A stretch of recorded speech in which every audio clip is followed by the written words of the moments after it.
नमस्कार।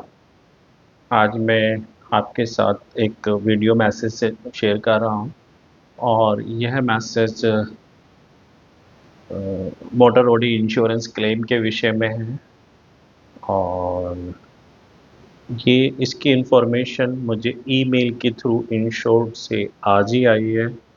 तो मैं इस विषय में कुछ अपने विचार रखूँगा और बताऊँगा इसमें मेरे नज़रिए से क्या सही है और क्या गलत है। हमारे देश में भ्रष्टाचार या बेईमानी काफ़ी हावी है और हम में से कोई भी अछूता नहीं है जिसके साथ जीवन में बेईमानी या भ्रष्टाचार ना हो रहा हो। और अभी हाल ही में मैं लोगों के लिए इंश्योरेंस क्लेम में प्रोफेशनली मदद करता हूँ और उसके लिए फीस वगैरह लेता हूँ। तो कुछ लोग जिनके लिए मैं करता हूँ लास्ट में आके उनमें से भी ज़्यादा तो नहीं, लेकिन 100 में से 1 या 2 लोग उसमें भी मेरे साथ भी बेईमाना कर लेते हैं। अभी हाल ही में मैंने एक व्यक्ति को 2 क्लेम दिलाए। एक में मैं एज़ ए प्रोफ़ेशनली कंसल्टेंट था और मैंने फ़ीस भी तय की थी और एक अमाउंट छोटा शुरू में लिया था और जब क्लेम बड़ा अमाउंट का क्लेम था और जब वो क्लेम मिल गया तो वो जो इंश्योर्ड थे उन्होंने कहा मैं तो आपको जानता ही नहीं और मुझे इस क्लिप में एक वर्कशॉप मैनेजर जीएम ने इंश्योर्ड से मिलवाया था और उसके बड़े अमाउंट का क्लेम कंपनी नो क्लेम कर रही थी और 1 महीने से ज़्यादा का समय हो गया था। और फिर उसमें मैं शामिल हुआ, पूरा तो नहीं लेकिन वो क्लेम जो 75% जितना क्लेम एडमिसिबल क्लेम था उसका 75% क्लेम मिला। प्रयास करने के बाद मिला, मैंने काफ़ी कम्युनिकेशन किया और साथ में उनका एक और क्लेम भी था और वो भी बड़ा ही क्लेम था और वो भी बड़ा मतलब मुश्किल में था। उसमें मैंने बिना फीस के लिए उसमें भी कुछ मदद की। तो ख़ैर उसके लिए तो मैंने तय फ़ीस भी नहीं की थी। तो यहाँ चूँकि ये सब चीज़ें ज़बानी होती हैं, गुड फ़ेथ में होती हैं और मुझे ऐसी उम्मीद भी नहीं थी। लेकिन वो सब उन्होंने जब ये कहा मैंने तो आपसे कोई तय किया ना, आपके ना मैंने आपसे संपर्क किया था। तो ये बात तो सही थी, मुझे वर्कशॉप मैनेजर ने वर्कशॉप में बुलाया था और मीटिंग कराई थी हम दोनों की। और फिर हमारे बीच तय हुआ था, मैंने अपनी फ़ीस रखी थी, उसने हामी भरी थी और उसके बाद मैंने प्रोसेस किया और क्लेम मिला। लेकिन ये सब ज़बानी था, गुड फ़ेथ में था, ऐसी उम्मीद नहीं थी।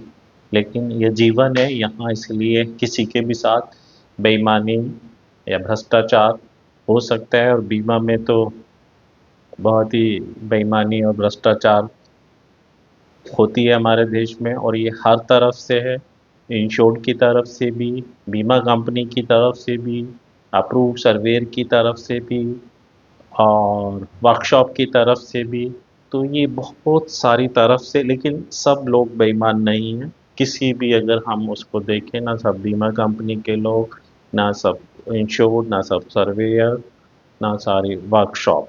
तो ये एक लेकिन एक्चुअली में कोई भी इंस्टीट्यूशन या कोई भी प्रोफेशन बेईमान नहीं होता, इंडिविजुअल व्यक्ति बेईमान होता है या हो सकता है, मेरा मानना ऐसा है।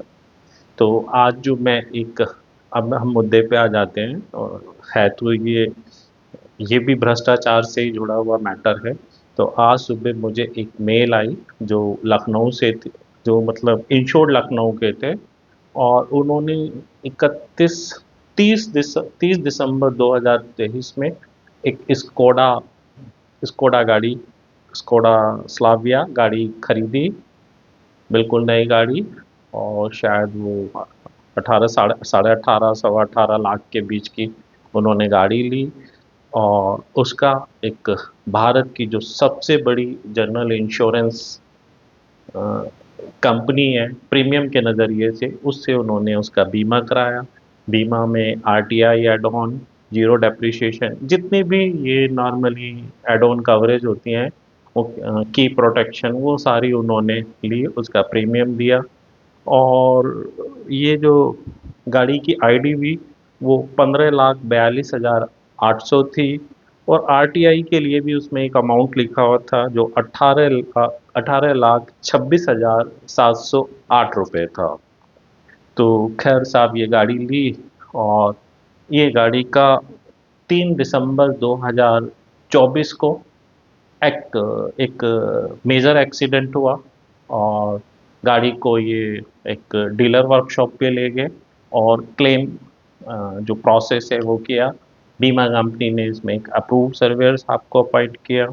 अप्रूव सर्वेयर साहब ने लॉस असेस सर्वे किया और देखा, लगभग उनके हिसाब से 8 लाख, लगभग 8.8 लाख रुपीज़ के आसपास का, यानी 8.8 लाख रुपए के, या 8,80,000 रुपये के आसपास का लॉस था। और इन्होंने रिपेयर बेसिस पे क्लेम सेटलमेंट करने के लिए रिकमेंडेशन की थी। और जब वर्कशॉप ने उसको और थोड़ा सा खोला तो उसमें जो गियर बॉक्स असेंबली है वो टूटी मिली, और जो लगभग 6.5 लाख, 6,52,800 रुपये की थी, जिसका एक सप्लीमेंट्री एस्टिमेट आया। तो इस तरीके से 8 × 14, और ये 15 लाख से भी 15.5 लाख के करीब का टोटल एस्टिमेट हो गया, जो गाड़ी की आईडीवी से भी ज़्यादा था। तो अप्रूव्ड सर्वेयर साहब ने ये सप्लीमेंट्री एस्टिमेट वगैरह जब सब आ गए तो बताया ये टोटल लॉस क्लेम है, और एक क्लेम सेटलमेंट के लिए इंश्योर्ड को ऑफर दिया। और जो उनका ऑफर था वो आईडीवी के अकॉर्डिंग था।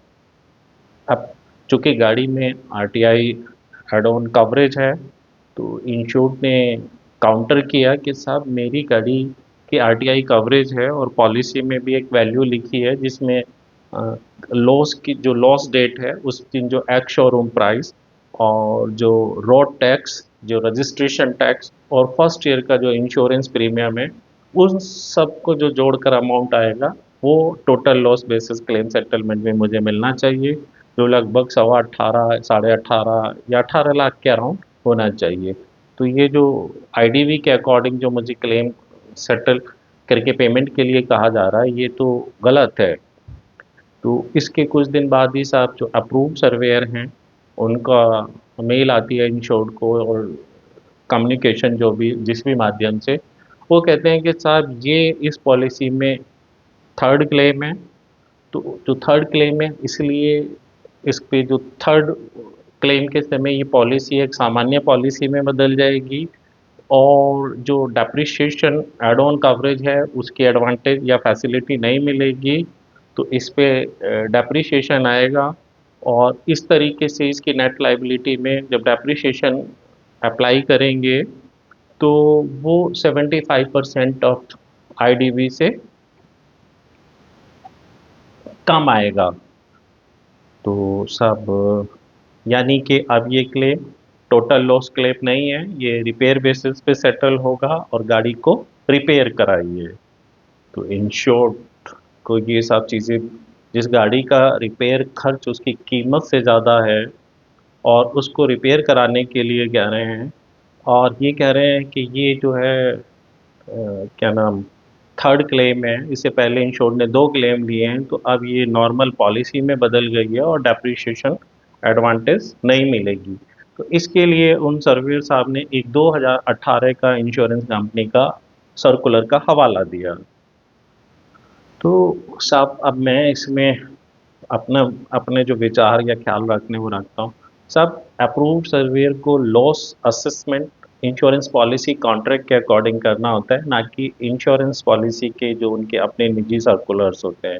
वो इंश्योरेंस कंपनी के जो सर्कुलर्स होते हैं वो अपने ऑफिशियल्स के लिए होते हैं, ना कि अप्रूव्ड सर्वेयर के लिए। इंश्योरेंस कंपनी अप्रूव्ड सर्वेयर को कोई सर्कुलर या लॉस असेसमेंट के बारे में कोई गाइडलाइन नहीं दे सकती है, चूँकि अप्रूव्ड सर्वेयर इंडिपेंडेंट और विशेषज्ञ व्यक्ति है। उसको जो पॉलिसी कॉन्ट्रैक्ट है उस पे जो लिखा है, जो कवरेज है, उसके अनुसार लॉस असेसमेंट करना होता है। अब ये जो सब इंश्योर्ड हैं इनकी पॉलिसी इन्होंने भेजी थी मेल पे, मैंने देखी उसको पढ़ा, और मुझे वैसे भी जानकारी है कि जो ये कंपनी है इसकी जो कॉमर्शियल व्हीकल की जो zero depreciation add on policy है उसमें दो फर्स्ट टू क्लेम्स के लिए जीरो डेप्रिसिएशन अप्लाई होने की कंडीशन है, और फर्दर आगे नहीं होगा दो से आगे फर्स्ट टू क्लेम्स के लिए। लेकिन प्राइवेट कार पैकेज पॉलिसी में ऐसी कोई कंडीशन नहीं है। फिर भी मैंने जो इन्होंने पॉलिसी दी थी वो पढ़ा, उसमें जहाँ zero depreciation add on coverage की डिटेल है वहाँ पे कोई भी ऐसी कंडीशन नहीं लिखी थी। तो इस नज़रिए से अगर कोई अप्रूव सर्वेयर साहब 2018 का सर्कुलर का हवाला देकर उसको उसकी zero depreciation add on policy को नॉर्मल पॉलिसी बना रहे हैं, तो ये तो एक गलत तरीका है। तो ये इसमें बिल्कुल गलत तरीका था। तीसरी चीज़ जो सबसे इम्पोर्टेंट है कि अगर हम कंस्ट्रक्टिव टोटल लॉस क्लेम को पढ़ें तो उसमें वाहन की कीमत, वाहन की रिपेयर कॉस्ट 75% ऑफ आईडीवी से ज़्यादा होने पर कंस्ट्रक्टिव टोटल लॉस क्लेम के लिए लिखा है, और subject to terms and condition लिखा है। लेकिन जो mostly surveyor, mostly insurance company officials और बहुत सारे इंश्योरेंस ऑम्बड्समैन भी मान लेते हैं कि जो पार्शियल लॉस क्लेम उसको पहले ही मान लेंगे। यानी आप निर्धारण क्या किया, जब आपने पार्शियल लॉस क्लेम मान लिया तो आपने कोई निर्धारण नहीं कर रहे। जब आपको क्लेम का निर्धारण करना है रिपेयर कॉस्ट के आधार पर, तब वो क्लेम ना तो पार्शियल लॉस क्लेम है, ना सीटीएल या टोटल लॉस क्लेम है, यानी सिर्फ क्लेम है। और जो जो जनरल रेगुलेशन 8 है उसमें aggregate cost of repair of vehicle लिखा है। तो व्हीकल की जो एग्रीगेट कॉस्ट ऑफ रिपेयर है, यानी कि जो सब खर्च हैं विद उनको जोड़ना है, और वो अगर 75% ऑफ आईडीवी से ज़्यादा है तो कंस्ट्रक्टिव टोटल लॉस क्लेम होता है। लेकिन यहाँ उसमें डेप्रीशिएट यानी उसको पहले ही पार्शियल लॉस क्लेम मान लेंगे, और पार्शियल लॉस क्लेम में जनरल रेगुलेशन 9 के अनुसार डेप्रिसिएशन अप्लाई होता है, वो डेप्रिसिएशन अप्लाई करते हैं। फिर नेट लाइबिलिटी निकालते हैं, वो 75% से ज़्यादा है तो सीटीएल या टीएल क्लेम उसको कंसिडर करेंगे, और अगर कम है तो उसे पार्शियल लॉस क्लेम करेंगे, चाहे रिपेयर खर्च गाड़ी की कीमत से ज़्यादा हो जाए। जैसा कि ये भी एक एग्जांपल है जिसमें 15 लाख 42,800 आईडीवी है, और जो रिपेयर खर्च है वो उसकी कीमत से ज़्यादा 15.5 लाख से भी ज़्यादा हो रहा है, और सर्वेयर साहब इसको पार्शियल लॉस क्लेम बता रहे हैं, जबकि व्हीकल का रिपेयर कॉस्ट गाड़ी की आईडीवी से भी ज़्यादा है। तो ये बहुत ही, या तो हम अप्रूव सर्वेयर बंधु बहुत सारे या इंश्योरेंस कंपनी ऑफिशियल्स या इससे रिलेटेड लोग एक ये जो जनरल रेगुलेशन 8 को सही से समझ नहीं पा रहे हैं, सही से पढ़ नहीं पा रहे हैं, या इंग्लिश कमज़ोर है। बहुत ही मतलब सरल शब्दों में वाहन के रिपेयर खर्च को लिखा हुआ है। अब वो subject to terms and condition से वो डेप्रिसिएशन अप्लाई करने का अपना एक जस्टिफिकेशन देते हैं, जबकि क्लेम तो पार्शियल लॉस क्लेम है ही नहीं। Terms and condition general regulation 9 के अकॉर्डिंग जो डेप्रिसिएशन अप्लाई होता है वो पार्शियल लॉस क्लेम में होता है।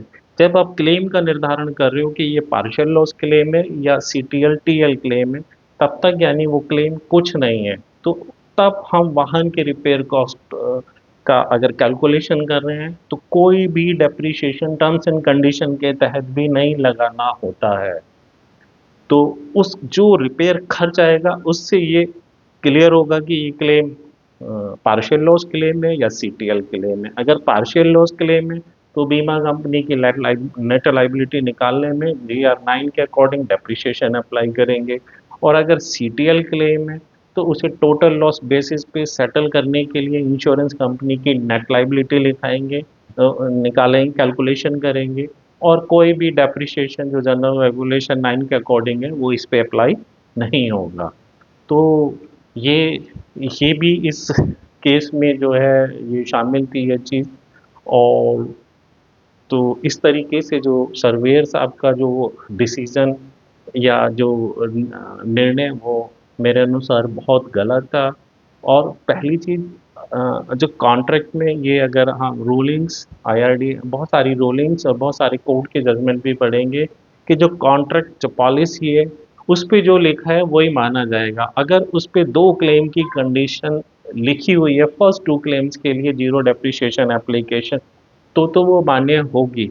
और अगर उस पे नहीं लिखी हुई है तो फिर नहीं मान्य होगी, क्योंकि कॉन्ट्रैक्ट दो पक्षों के बीच एक कॉन्ट्रैक्ट है और जो दोनों के लिए टर्म्स एंड कंडीशन के तहत जिसकी बाइंडिंग्स होती है। और लेकिन और यहाँ पर जो है बीमा कंपनी बीमा कंपनी का तो अभी रोल ही नहीं आया, लेकिन अभी तो अप्रूव सर्वेयर साहब की जो रिपोर्ट है वो कॉन्ट्रैक्ट के अकॉर्डिंग नहीं हो रही, पता है। और अगर उनको लगता है कि वो सही है तो कॉन्ट्रैक्ट में दिखाएं कहाँ पर लिखा हुआ है, ना कि 2018 का सर्कुलर अभी 2025 चल रहा है, यानी वो 7 साल पुराना एक सर्कुलर दिखा रहे हैं।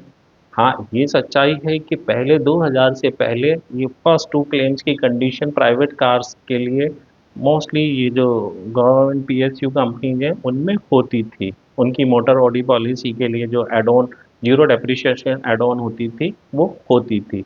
लेकिन वर्ष 2000 के आसपास इन्होंने वो रेस्ट्रिक्शन ख़त्म कर दिया है, अनलिमिटेड क्लेम्स किए हैं। कॉमर्शियल व्हीकल की जो पॉलिसीज़ हैं उनकी जीरो डेप्रिसिएशन एड ऑन में अभी भी फर्स्ट टू क्लेम्स की कंडीशन है जो पॉलिसी पे भी लिखी होती है।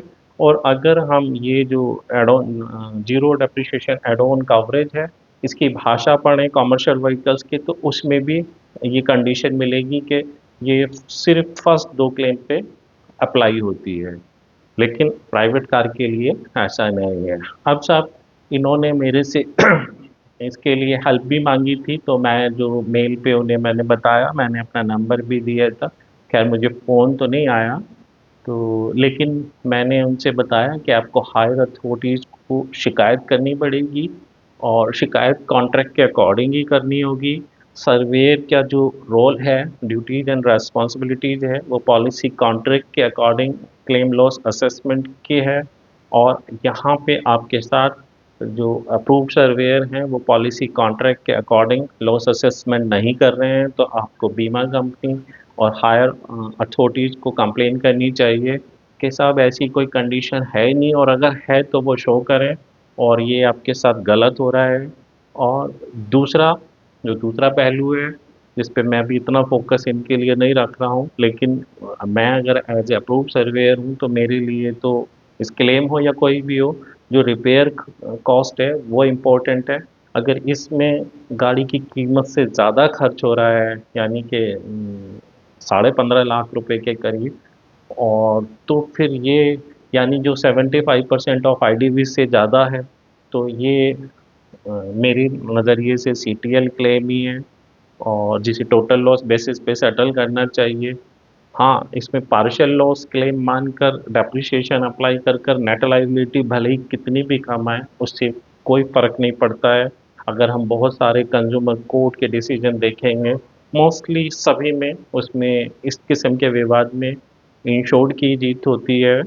और हाँ, ये अलग बात है कि उस कोर्ट में जाना या लड़ना एक लंबा प्रोसेस हो जाता है, तो आमतौर पे आदमी जाना नहीं चाहते। पीछे मैंने भी एक क्लेम एक फॉर्च्यूनर टोयोटा फॉर्च्यूनर का शेयर किया था, जो जिसकी आईडीवी 8,10,000 थी और जिसमें 10.5 लाख रिपेयर खर्च आ रहा था।